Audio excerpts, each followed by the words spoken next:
ver, ¿qué estábamos? La secuencia tocaba, ¿no?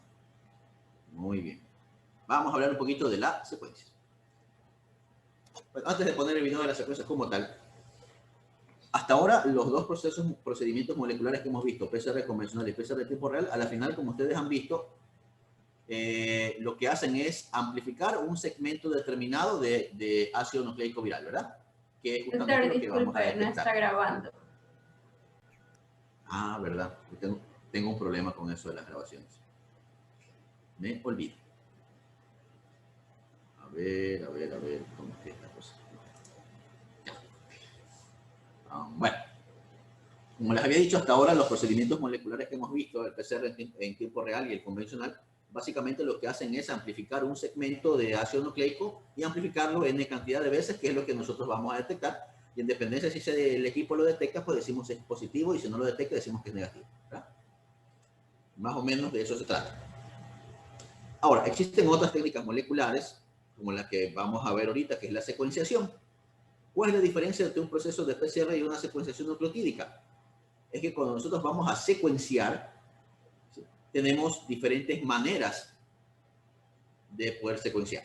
¿En qué consiste la secuencia? La secuencia consiste en, como su nombre lo indica, poder conocer la secuencia nucleótido por nucleótido del genoma viral. ¿Sí? O sea, no vamos a detectar todo un fragmento completo, sino que vamos a poder ver nucleótido por nucleótido cuál es la composición del genoma del virus. ¿Sí?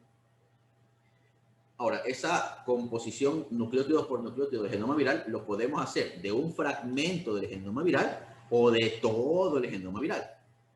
Es decir, podemos secuenciar un fragmento de 300 pares de bases, en donde vamos a saber el orden nucleótido por nucleótido de esas 300 pares de bases, o podemos secuenciar y saber y conocer los nucleótidos o la composición nucleotídica de las 10.000 pares de bases que forman parte de un genoma viral. Todo depende de qué es lo que queramos hacer. ¿Sí? Y básicamente esa es la diferencia entre un PCR y una secuencia. ¿Sí? En la secuencia nosotros vamos a saber nucleótido por nucleótido el orden, ¿sí?, de nucleótidos de ese genoma. ¿Sí? Doctor, disculpa que le interrumpa, es que me habían escrito, recién veo que hay una compañera coronel que dice que está en espera, que aún no le ha aceptado. No me sale. No me sale que tengo a alguien pendiente. Bueno, esto es que tiro. Sí, no sé, Gracias, doctor. Ya de nada, estas cosas son raras. Pero bueno, ya me olvidé que estaba diciendo.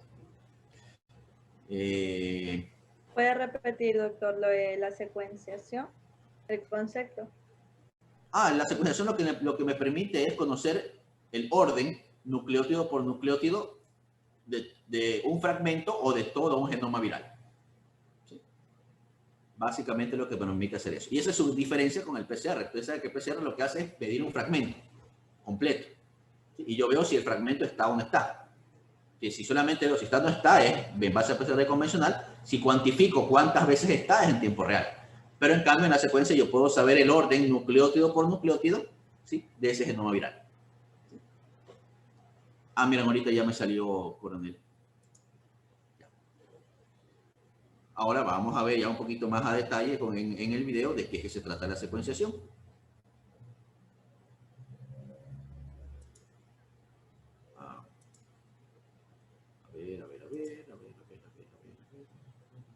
Ya no sé dónde está. Acá.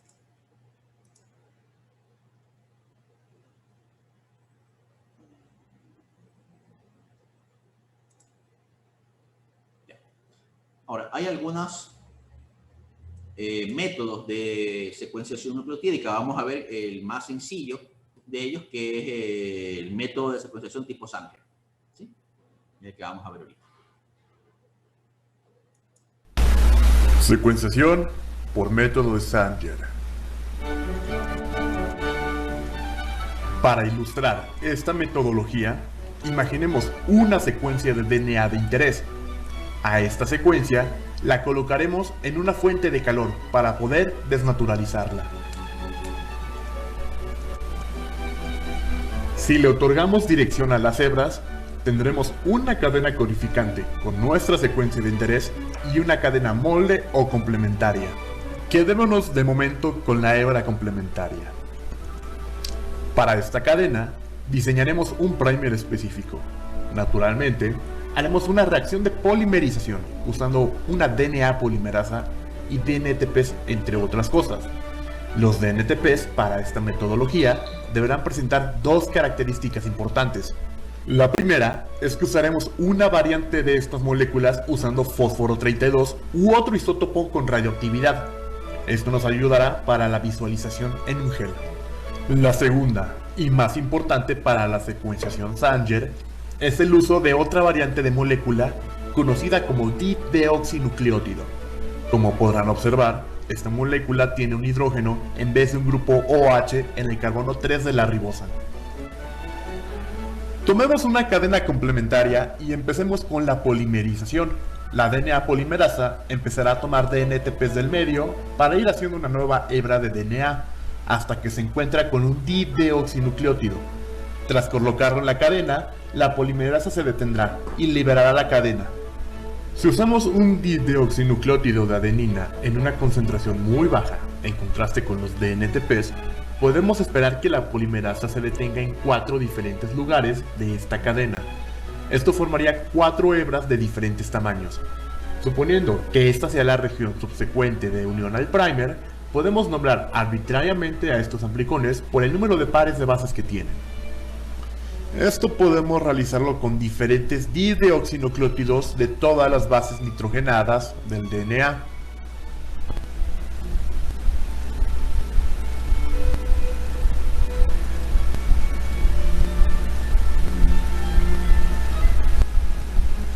Ahora, ¿qué tal si realicemos 4 reacciones por separado, cada una con un diferente tipo de dideoxinucleótido?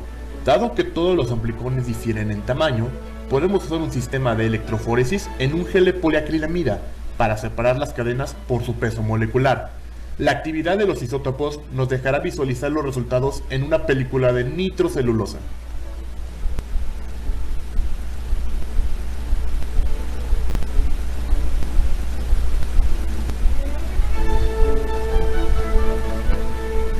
Si esperamos que los fragmentos con menor número de pares de bases corran más rápido, podemos realizar nuestro conteo de abajo a arriba. Y como los dideoxinucleótidos eran complementarios a la cadena molde, este orden deberá otorgarnos la secuencia de la cadena codificante. Puedes comprobar la complementariedad de esta última con la de la cadena usada. A través del tiempo, esta metodología se ha logrado mejorar y automatizar. ¿Qué tal si ahora usamos un juego de dideoxinucleótidos marcados con fluorocromos que se lean a diferentes longitudes de onda? De esta manera, podemos hacer una sola reacción. Y en vez de hacer geles de poliacrilamida, que para estos fines son enormes y laboriosos, mejor utilizamos un sistema de electroforesis capilar. Para la lectura de los fragmentos generados, podemos usar una fuente de luz que excite los fluorocromos y un detector que los lea. Esperaríamos que, a través del tiempo, los diferentes amplicones se separen por tamaños. Conforme estos vayan pasando por el detector, se irán generando picos dependiendo del fluorocromo, o en otras palabras, dependiendo del dideoxinucleótido presente. El orden conforme se vayan generando los picos indicará la secuencia del DNA que se está evaluando. Estos sistemas de secuenciación pueden hacerse más robustos dependiendo del número de capilares usados. Pueden ir desde 1, 4, 12, 48 y hasta 96 capilares en un solo secuenciador.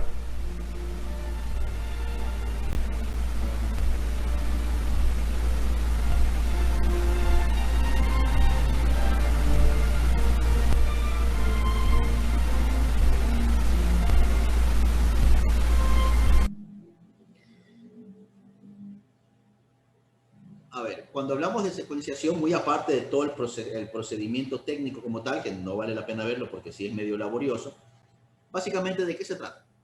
como ustedes vieron en el video, a la final lo que se utiliza, vamos a volver aquí al principio.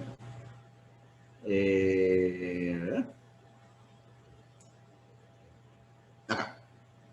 Se utilizan dihidroxinucleótidos. ¿Qué son dihidroxinucleótidos? Son nucleótidos muy similares a los nucleótidos que normalmente tiene el ácido nucleico. ¿Sí? Entonces siempre vamos a tener un dihidroxinucleótido de adenina, uno de timina, uno de citosina y uno de guanina. Y vamos a tener uno de los 4 nucleótidos como tal. ¿Sí? Y se los coloca en la reacción de secuencia como tal. ¿Para qué nos va a servir estos dihidroxinucleótidos? Vamos a ver aquí. Ya. ¿Para qué nos va a servir estos dihidroxinucleótidos? Estos dihidroxinucleótidos nos van a servir para que en el momento en que se está sintetizando el ácido nucleico como tal, en el momento en que encuentra este dihidroxinucleótido, encuentra un nucleótido complementario en la cadena de ácido nucleico del virus, ¿sí? Se va a unir. Y en el momento que se une, se para la síntesis. ¿Sí?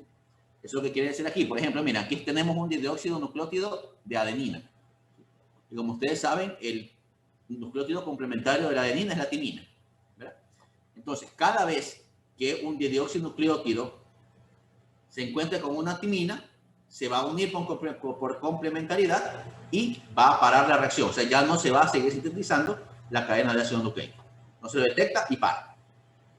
Como esta timina, perdón, ya está ocupada, ¿sí? En el momento que se siga sintetizando otra cadena, encuentra otra timina. Se une por complementariedad y nuevamente para la reacción. Sigue copiándose el ácido nucleico. En el momento que encuentra otra timina, nuevamente se une este dihidroxinucleótido y para la reacción. Acá lo mismo. Encuentra esta timina, se une el dihidroxinucleótido y nuevamente para la reacción. ¿Sí?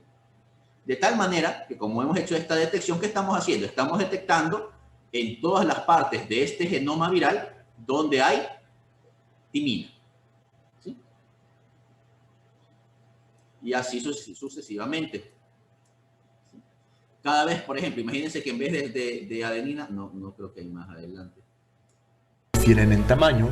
Imagínense que aquí vemos la adenina. En el caso del dihidroxinucleótido de adenina, ¿qué es lo que me va a permitir? Me va a permitir identificar en qué parte de este genoma viral hay timina, porque es su complementario. Cuando yo hablo del dihidroxinucleótido timina, ¿qué me va a permitir hacer? Me va a permitir identificar el lugar donde hay un nucleótido de adenina, porque es su complementario. Entonces, en el momento en que esta cadena se está sintetizando y encuentra una adenina, se va a unir el dihidroxinucleótido timina. En el momento que se une, para la reacción. Entonces va a parar aquí, acá y acá. En el caso de guanina, ¿qué me va a hacer? Me va a detectar donde hay presencia de citosina, que en este caso está aquí y aquí. Y cuando hablo del dihidroxinucleótido citosina, me va a permitir identificar en qué parte de este genoma hay guanina. En otras palabras, me va a permitir identificar aquí, aquí y acá. ¿Con qué objetivo? ¿Para qué me sirve saber en qué parte del genoma voy a encontrar una timina, una adenina, una citosina y una guanina? Porque en el momento en que ya estamos leyendo la reacción, ya el equipo, el secuenciador está leyendo la reacción, lo que me va a permitir es, vamos aquí a la parte final, indicará la secuencia del... es justamente esta. ¿Sí? En la medida en que esos fragmentos de ácido nucleico van pasando por el detector, o sea, por la señal fluorescente del detector, ¿sí? En el momento en que encuentra como último nucleótido una timina, me va a generar una curva, que es lo que vemos aquí. Siguen pasando los nucleótidos y se encuentra otra timina, otra curva. Si encuentra una adenina, otra curva. Si encuentra una citosina, otra curva. Y como ven, siempre las curvas van a estar de diferentes colores. ¿Sí? Y al final, ¿qué me va a permitir eso? Me va a permitir saber que en esta posición del genoma va a haber una timina, en esta posición del genoma va a haber una timina, aquí va a haber una adenina, aquí una citosina. Y de esa manera es, conforme voy leyendo o conforme van pasando los fragmentos por el detector, nosotros podemos ir armando y conociendo cuál es la secuencia nucleótido por nucleótido de ese genoma viral. ¿Sí? Entonces ahí es cuando vamos leyendo que aquí hay timina, adenina, citosina, guanina, citosina, etcétera, etcétera, etcétera. ¿Sí? Dicho de forma sencilla es así. El procedimiento técnico es mucho más complejo, realmente es laborioso. ¿Sí? Pero al final lo que nosotros vamos a obtener es justamente esto. ¿Sí? Esto que está aquí, cuando ya está completo en una hoja, recibe un nombre, se llama electroferograma.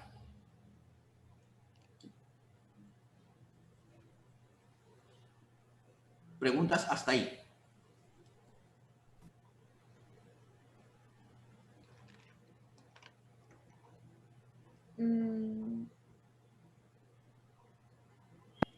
Doctor, una pregunta. Dependiendo de la base, ¿se va a generar un diferente color?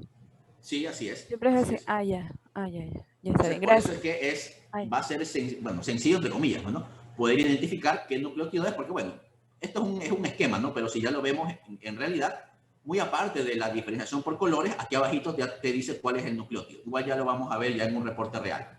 No, que esto es esquemático en realidad, ¿no? Pero ya vamos a ver cómo es un reporte real.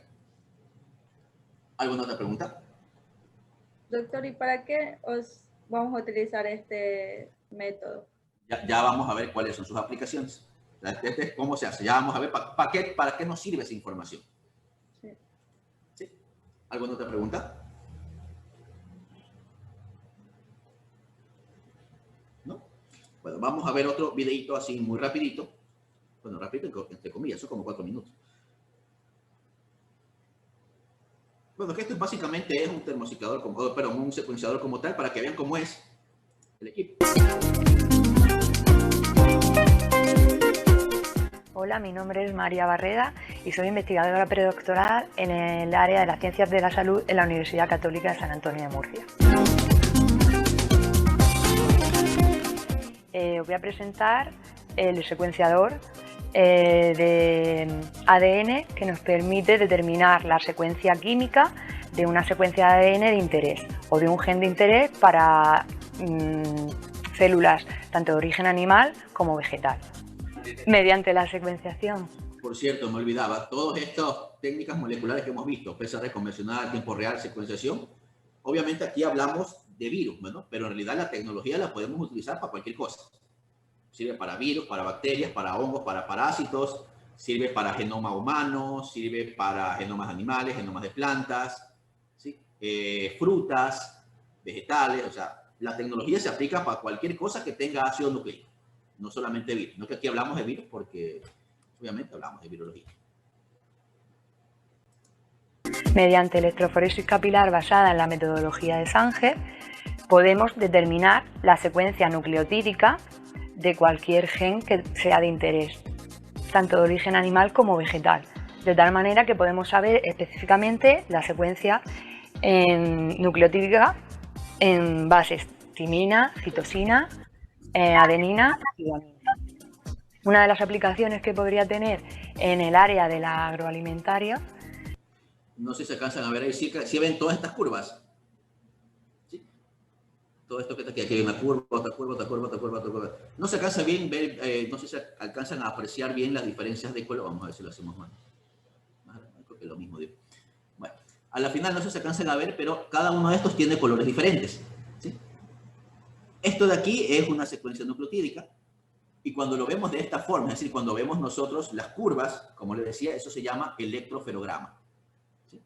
Entonces, mediante ese electroferograma, nosotros podemos identificar de manera visual la secuencia nucleotídica de un gen de interés o de un fragmento de un genoma viral de interés. ¿Sí?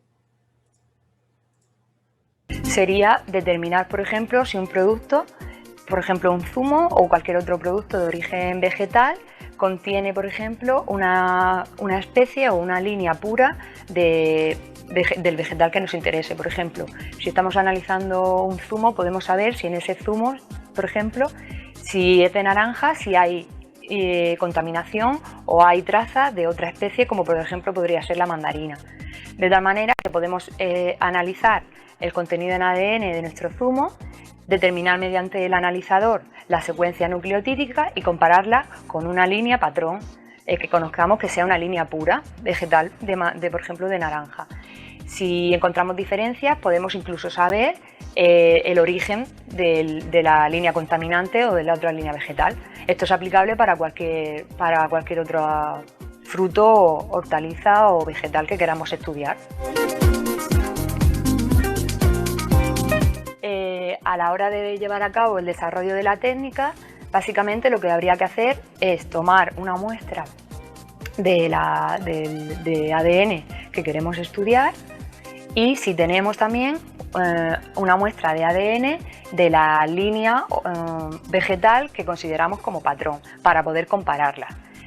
El ADN se recoge y primero se realiza una reacción de secuenciación in vitro en la que se va a hacer mediante tecnología de PCR una amplificación del fragmento de ADN que queremos estudiar.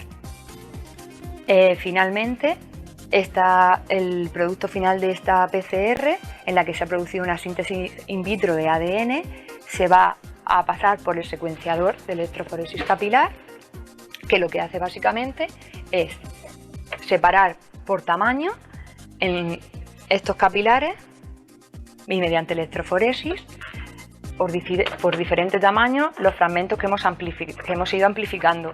Cada uno de ellos acabará en una de las bases que pueden formar el ADN, adenina, timina, citosina y guanina, dependiendo del deoxinucleótido que haya añadido en la reacción. Al final hay un detector que nos permite saber de menor tamaño a mayor tamaño las diferentes pares de bases que terminan la cadena que hemos sintetizado y finalmente secuenciado. Y podremos saber la secuencia completa. Habrá fragmentos pequeños que terminen en citosina, fragmentos pequeños que terminen en guanina, en timina, citosina, cada uno dependiendo del gen que estudiemos, y cuando tengamos la recta final, o sea, la secuencia final, la compararemos con la nuestra patrón. Mediante esta tecnología se puede en unas pocas horas, quizá menos de 8 horas, determinar el contenido en ADN de nuestra muestra de estudio y saber pues, el contenido de especies que contiene. Listo, bueno, eso era básicamente como para que vean cómo es un secuenciador. Eso es un secuenciador básico, pero el hecho de que sea básico no significa de que no cueste, ¿no? Un secuenciador como esos actualmente está costando 80, 90 mil dólares. Y esta, como les decía, es la secuenciación Sanger, es la forma más básica de secuenciación. Actualmente hay otras formas de secuenciación que te permiten secuenciar un genoma completo, o sea, 10.000, 20.000, 30.000 pares de bases en un par de horas, ¿sí? Que es lo que se llama secuenciación de nueva generación, ¿sí? En donde es mucho más sensible, ¿sí? Nos da muchísima más información. Lo malo es el costo. Un equipo de eso está por los 300.000 dólares. ¿Sí? O sea, bueno, y por otro lado, aquí los temas de secuenciación no están tan extendidos. Realmente se secuencia en muy pocos lugares. ¿Sí? Muy pocos lugares tienen acceso a secuenciación nucleotídica por varias razones. Primero, por la infraestructura, por el equipamiento. ¿Sí? El equipo es caro. Pues no todo el mundo puede tener acceso a tener esta tecnología. Por ahí un par de universidades tienen un par de secuenciadores. Nosotros aquí en el INSPI sí tenemos un par de secuenciadores, pero no es una tecnología tan extendida. ¿Sí? Ahora, respondiendo un poco a lo que su compañera preguntaba hace un rato, déjenme ver dónde está la presentación, ya se me perdió.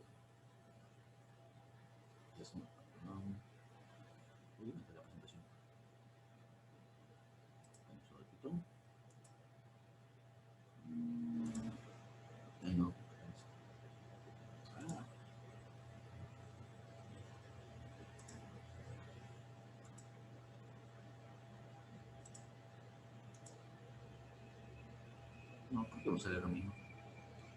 Es que ya no sé qué pasó con la presentación, no me sale. A ver, pantalla, no, se canceló.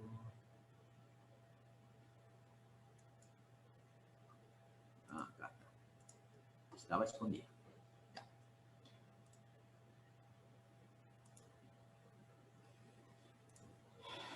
Este es un reporte de un proceso de secuenciación. Este es un electroferograma. Si ven que se reporta con diferentes colores, en donde si ven que cada nucleótido tiene un colorcito, ¿sí? Como les había dicho, cada pico corresponde a un nucleótido, ¿sí? Y cada vez que se presenta, pues en la parte de arriba, este corresponde a la parte de abajo, vamos a ver aquí, ¿sí? Entonces, si ven que aquí te va diciendo que es rojito, es una T, el azul es una C, ¿sí? La A es azul. Entonces, conforme van apareciendo los picos, el equipo mismo te va diciendo cuál es el nucleótido que encuentra. ¿Sí?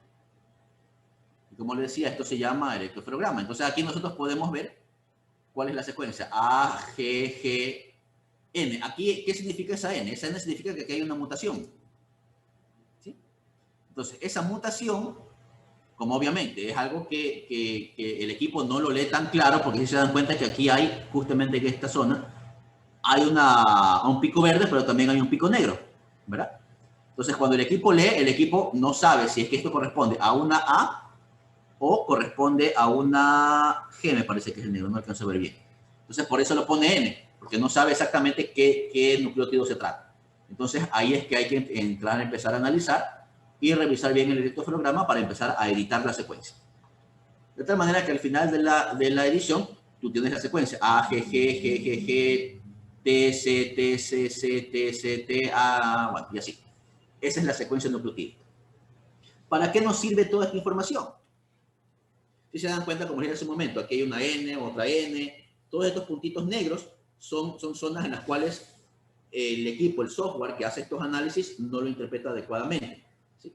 Esto nos permite identificar mutaciones, nos permite decir, por ejemplo, aquí está la posición 20, 21, 22, 23. ¿Sí? Que en la posición 23 es probable que haya una mutación. ¿Sí? Aquí, que en la posición 57 y 58 del genoma puede haber otra mutación. Aquí en la posición 68 es posible que haya otra mutación. ¿Sí? Entonces, para eso nos sirve. Nos sirve para poder identificar en qué lugar del genoma están presentes mutaciones. ¿Sí?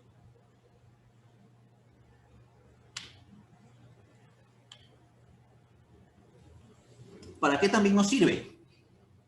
Nos sirve para poder identificar si las mutaciones que son detectadas pueden asociarse a una resistencia al uso de medicamentos, sobre todo en VIH. ¿Sí? En VIH se utiliza mucho porque, como nos permite identificar mutaciones, nos permite saber si es que el virus que estamos analizando de un paciente tiene o no tiene mutaciones que se asocian a resistencia, en este caso, a los medicamentos antirretrovirales. ¿Sí? Para eso también nos sirve. Nos sirve primero para identificar mutaciones. Segundo, nos sirve para poder hacer pruebas de resistencia, ¿sí?, del virus a los medicamentos. ¿Sí? Y es lo mismo. Aquí está igual un electroferograma, aquí está la secuencia, y lo que te permite es identificar si hay o no hay mutaciones. ¿Sí? En el caso específico de VIH, hay software específicos que te hacen los análisis, ¿sí?, y te identifican en qué lugar están presentes las mutaciones, que es lo que están aquí están las mutaciones, y de una vez te dicen a qué medicamentos hay o no hay resistencia. Eso lo se puede hacer con tecnología de secuenciación. ¿Sí? Básicamente es como un antibiograma para bacterias, solo que utiliza secuenciación nucleotídica, y aquí podemos identificar las mutaciones presentes. ¿Sí? Otra aplicación es para poder identificar los genotipos. ¿Se acuerdan cuando vimos clasificación viral? Taxonomía viral, perdón. Y habíamos hablado de los genotipos. ¿Sí? Bueno, los genotipos se identifican mediante secuenciación nucleotídica. ¿Sí? Para eso también nos sirve la secuenciación, para poder identificar secuencias virales que tienen un 6 o menos del 6% de diferencia entre uno y otro. ¿Sí? Aquí está puesto un ejemplo en el caso de dengue. ¿Sí? Aquí está aquí está el virus dengue tipo 1 y aquí están los diferentes genotipos. ¿Sí? Y como creo que les dije en su momento, los genotipos a su vez están relacionados con orígenes geográficos. ¿Se dan cuenta? Para eso nos sirve la secuenciación. Para identificar genotipos, por un lado, y por otro lado, para poder evidenciar o poder saber el origen geográfico de esos virus. ¿Para qué también nos sirve la secuenciación? Para hacer esto. Estos se llaman árboles filogenéticos. ¿Sí? Los árboles filogenéticos nos permiten saber cuál es la relación que existen entre los diferentes virus identificados en cualquier parte del mundo. ¿Sí? Y nos permiten poder identificar y poder saber y poder hacer estudios de evolución viral. ¿Sí? También eso nos permite hacer.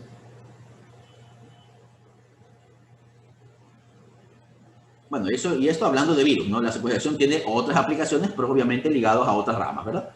Pero obviamente aquí solamente vamos a ver la parte ligada a virología como tal, ¿sí? Entonces, ¿qué nos permite hacer? Identificar mutaciones que pueden estar ligadas a mayor o menor virulencia. Segundo, nos permite hacer estudios de resistencia de los virus a los medicamentos. Tercero, nos permite identificar genotipos. Cuarto, nos permite hacer o poder identificar el origen geográfico de los virus. Otra utilidad es que nos permite hacer estudios de evolución viral mediante el uso de los árboles filogenéticos, ¿sí? Ahora, todo esto que les acabo de mencionar de resistencia, de evolución, de genotipos y todo eso realmente no se hace solo, se hace mediante el uso de softwares específicos, o sea, programas de computadora específicos que permiten hacer estos análisis, ¿sí? En sí, todos estos análisis ya están bastante extendidos, ¿sí? Y han dado origen a una rama de las ciencias que se llama la bioinformática. Entonces, todos estos análisis que les acabo de decir se hacen mediante herramientas de bioinformática, ¿sí? Que igual la bioinformática aquí en nuestro país todavía está en pañales, está recién como que medio empezando a hacer algo, pero igual el país como tal ya está inmerso en ese sentido, ¿sí?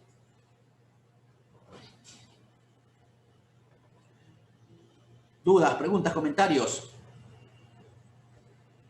con la secuenciación nucleotídica?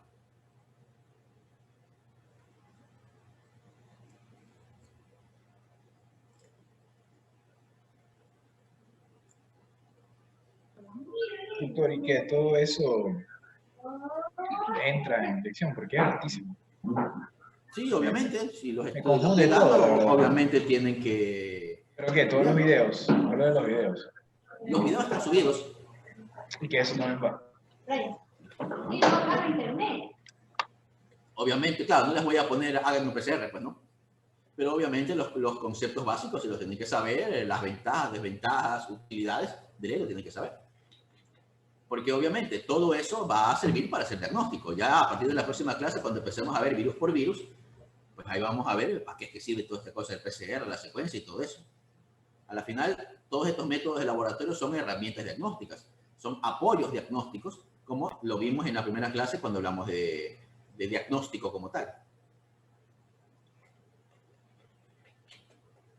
Obviamente, mi idea es que no salgan de aquí a hacer una prueba de PCR, pues, ¿no? O sea, ni peor una secuencia, pero sí tienen que saber para qué sirven las herramientas tecnológicas, de ley. De ley, porque cuando vayan más arriba, cuando les toque ver infectología, cuando les toque ver tropicales, o cuando les toque ver clínica, van a regresar sobre esto, van a regresar sobre los métodos diagnósticos y van a hablar del PCR. ¿Vale? Van a hablar igual de las pruebas ELISA, van a hablar igual de las pruebas rápidas, ¿sí? Porque a la final con eso que se hace el diagnóstico. O sea, diagnóstico confirmatorio me refiero. ¿Alguna otra pregunta? ¿No? Tienen cara de acontecidos.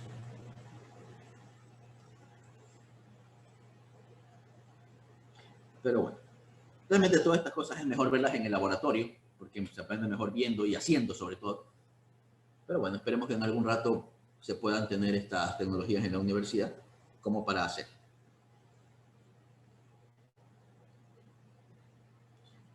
¿Alguna duda, pregunta, comentario?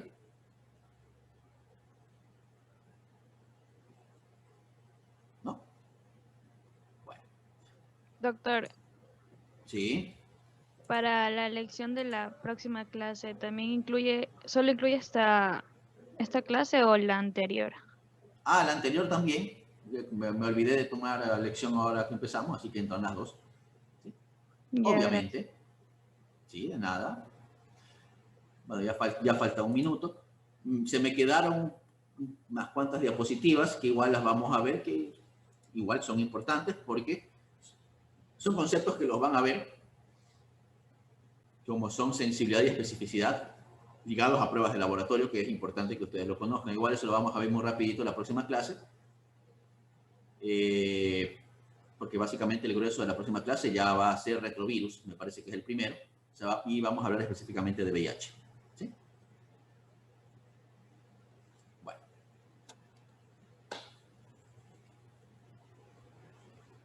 Si no tienen dudas, preguntas ni comentarios, por mi lado nos quedamos hasta aquí. Y nos vemos el próximo martes. ¿Sí? Listo, bueno, por mi lado entonces, muchas gracias, se cuidan, se portan mal y nos vemos. Gracias.